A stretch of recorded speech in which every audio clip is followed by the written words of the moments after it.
ये बात पकड़ो। जो साधक ये बात नहीं पकड़ते वो उन्नति को प्राप्त नहीं होते। नियमावली की बस फिर मनमानी आचरण शुरू। हमारा नियम तो हो गया ना, गुरुदेव ने कहा हो गया, वो क्या नहीं, ये तो प्रारंभिक लगाने के लिए कहा गया है।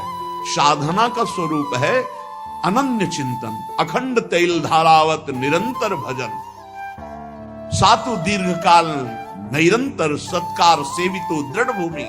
जो बहुत काल तक आदर सहित निरंतर नाम जप करता है, भगवत चिंतन करता है, वो सिद्ध हो जाता है, दृढ़ भूमि।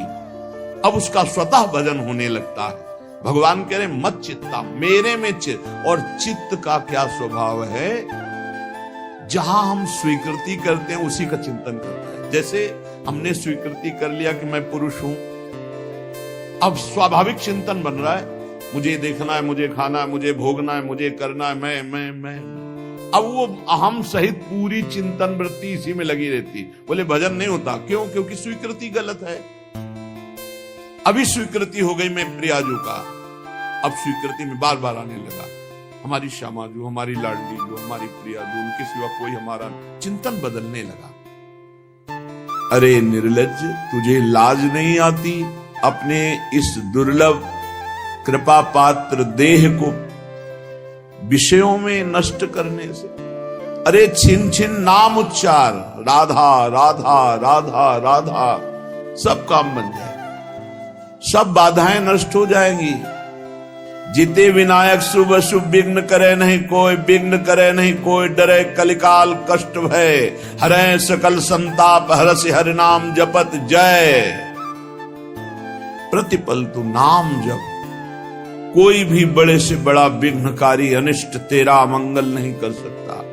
जिसकी जिह्वा पर नाम है तो जिते विनायक शुभ शुभ विघ्न करे नहीं कोई, क्योंकि बहुत बड़ा रक्षक नाम जिह्वा पे विराजमान है, बहुत बड़ा पहरेदार नाम है, अंगरक्षक है।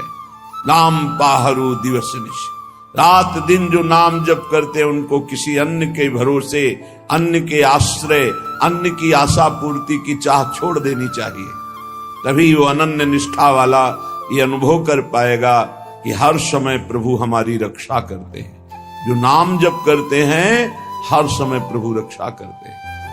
उपासक सोता है और प्रभु जागकर उसकी रक्षा करते हैं। गोस्वामी तुलसीदास जी की रामचरितमानस की कृति को गंगा जी में प्रवाहित करने के लिए दो ईर्ष्यालु गए, तो देखा कि दरवाजे पर श्याम गौर जोरी राम लक्ष्मण जी धनुष बिल्कुल प्रत्यंचा खींचे हुए खड़े, भयभीत होकर दूसरे दरवाजे वहां भी देखा। भक्त चैन से सोता है और भगवान जागकर उसकी रक्षा करते हैं। विश्वास करे, बस आश्रय भरोसा दृढ़ करके छिन छिन नाम जप करे। नाम जप अगर जीवन में नहीं है तो जीवन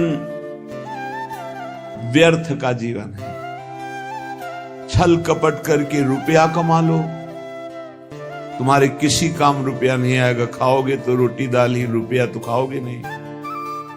और भगवान चराचर को भोजन दे रहे हैं, कोई ऐसा नहीं कि भूखा हो। जो दो रोटी में तृप्त हो जाता है उससे दो रोटी देते हैं, जिसे 2 कुंतल चाहिए उसे 2 कुंतल का आहार देते हैं। भगवान सबको आहार देते हैं। अगर तुम मनुष्य शरीर धारण करके केवल आहार और भोग और रुपया पैसा मान प्रतिष्ठा में जीवन नष्ट कर दिया तो क्या दुर्लभता रही इस मनुष्य जीवन की। 84 लाख योनियां, ये निद्रा भय आहार मैथुन सबके है। फिर कहा गया बड़े भाग मानुष तन पावा, सुर दुर्लभ सदग्रंथन गावा, साधन धाम मोक्ष कर द्वारा, पाए न जे परलोक संभारा। बड़ा दुर्लभ, देव दुर्लभ मनुष्य शरीर है सबका, सबका।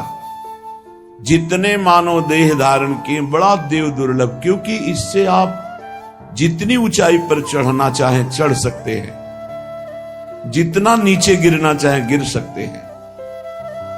लेकिन अन्य योनियों में कर्म के परिणाम रूप उच्च नीच गतियां होती हैं। वो नवीन कर्म नहीं कर सकते, आप नवीन कर्म कर सकते हैं। आप साधना करके मोक्ष प्राप्त कर सकते हैं, भगवान में तन्मय होकर भगवत स्वरूप हो सकते हैं, योग की दिव्य सिद्धियां प्राप्त कर सकते हैं, स्वर्ग ब्रह्म लोक जहां जाना चाहो, कैलाश साकेत वैकुंठ सब प्राप्त कर सकते हैं आप मानव देह में। पर भूल गए, हम वही भोगने में लग गए जो अन्य योनियों में स्वाभाविक मिलता है। अमर्यादित मैथुन पशु पक्षियों में, उसके लिए जीवन नष्ट कर देना, भोजन उसके लिए, बस इतना ही तुम्हारा लक्ष्य है, रसेंद्री और जनेंद्री का भोग मिल जाए। रुपया तो केवल भोग मिलता है इसलिए है, उसका कोई महत्व नहीं। वो महत्व है कि उसको हम भोग प्राप्त करने के लिए प्रयोग करते हैं, बस इसलिए रुपये में महत्व है। खास बात है रसेंद्री और जनेंद्री, इन दो के भोग। ये बड़ा गंदा शरीर है, बड़ा गंदा शरीर है। क्या इसमें देव दुर्लभ कहा गया है, पर देवताओं में ऐसा नहीं होता। और निकल जाए तो सौरभ से वातावरण युक्त हो जाएगा और आपके शरीर के हर जगह से दुर्गंध आती है, क्योंकि मलमूत्र बनाता है। विनमूत्र श्लेष्म पूषादिक भरितमिदम, इसमें क्या भरा हुआ है? मलमूत्र श्लेष्मा, गंदी चीजें। ऊपर से चमड़ी चिपकी हुई है, उससे आकर्षण होता है। अत्यंता अशुचि, बड़ा अपवित्र है। चाहे जहां स्नान कर लो, चाहे जिस तीर्थ में, एक रेशम के थैले में विष्ठा और मूत्र भर लो थैली में, और ऊपर से उसे कहीं भी डुबाओ, तो ये रहस्य जानने वाला कि इस थैले में क्या भरा है, वो कभी उसे छूना नहीं चाहेगा। चाहे जिस पवित्र स्थान में उसको गोते लगा के लाओ, यही लगेगा यह पवित्र है। इसलिए श्रीपाद करें अत्यंता अशुचि बीभत्स घृणास्पद और अपवित्र। क्यों? यही मलाशय मूत्राश्रय है, ऊपर से चमड़ी केवल है। हम नहा लिए तो बोले हम पवित्र हो गए, वो है अंदर। पवित्र तो हो गए जब भगवान का चिंतन होगा। अगर भगवान का चिंतन नहीं तो आप कहीं भी पवित्र नहीं हो सकते। बाह्य और भीतर पवित्रता भगवान की स्मृति से है। अपवित्रः पवित्रो वा सर्वावस्थांगतोऽपि वः यह स्मरेत पुंडरीकाक्षम सवायाभ्यंतर शुचि। वो बाह्य और अभ्यंतर से परम पवित्र हो जाता है जो भगवान का स्मरण करता है। खास स्नान पवित्रता है भगवान का स्मरण। अगर बाहर से नहा लिया, भगवान से संबंध नहीं, भगवत भजन नहीं, तो क्या है? चमड़ी बरधोली, अंदर तो मलई मूत्र भरा है। अत्यंता अशुचि बीभत्स घृणास्पद देहादौ नैव करचित। इस देह से अपना संबंध मत रखो।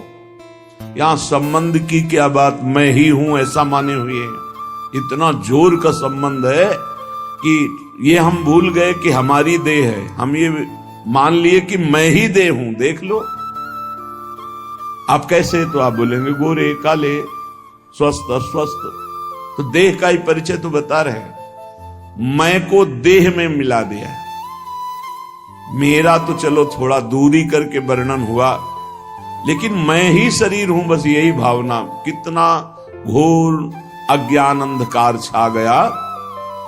कह रहे देहादौ नैव करचित। इस देह में मैंपन भूल करके भी मत करो, नहीं तो नष्ट हो जाओगे। क्या नष्ट हो जाओगे? बोले सर्वात्मार्थोरुविघ्नम कलय यदि मनोयोषिताम भावनिघ्नम। तुम्हारा परम मंगल होने के लिए मानव देह मिला और तुमने अपने को देह मान लिया, स्त्री मान लिया, पुरुष मान लिया। भोगों के लिए मन ललचाएगा, क्योंकि देह भाव में भोग है। भगवत भाव और ब्रह्म भाव, दास भाव, सख्य भाव, कांता भाव, इनमें कहीं काम नहीं है। ये जो सिद्ध भाव है इनमें काम नहीं। देह भाव में ही सारी कामनाएं विकार हैं। अगर तुम इस अपवित्र देह में मैं को मिला दिया तो इसका परिणाम होगा बार बार जन्म, बार बार मरण, अशांति, चिंता, शोक, दुख, ये सब प्राप्त होगा। सर्वात्मार्थोर विघ्नम, ये परम आनंद में भारी विघ्न है शरीर। कब? जब मैं को शरीर में मिला दिया। अगर मैं को अलग करके देख रहे हो जो है और शरीर को अलग करके देख रहे हो तो आप इस पर शासन कर लोगे, नहीं ये गलत आचरण है, नहीं होने दूंगा। और मैं जब शरीर बन जाओगे तो आपको सुख बुद्धि होने के कारण ये ज्ञान होने पर भी कि ये गलत है आप नहीं रोक पाएंगे। सर्वात्मार्थोर विघ्नम, केवल विघ्न ही विघ्न होगा।